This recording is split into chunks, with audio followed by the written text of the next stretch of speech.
এই সোমবার হাতে তো কোনো মহিলা যায় না, হ্যাঁ কয় কি? আহা বলেন, একজন মানুষের এই যে আমরা হুজুর না, এত মানুষের চিপাতা ঢুকতে আমাদের কাছে একটু লজ্জা লাগে। আরেকজনের গায়ে ঘাসা লাগলে কি লজ্জা লাগে না?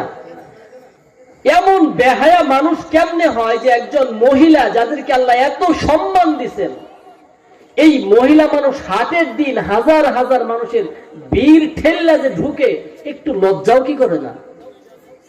কি যদি লজ্জা শরম সব খেয়ে ফেলেছে, কি কথা ঠিক না? এই বয়ান শুনে কি হবে মা বোনেরা বলেন?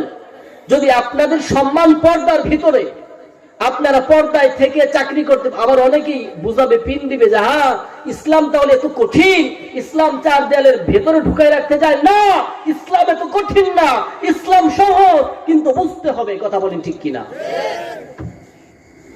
মা বোনেরা, আপনাদের জন্য ওয়াজ একটা, পর্দায় থাকবেন।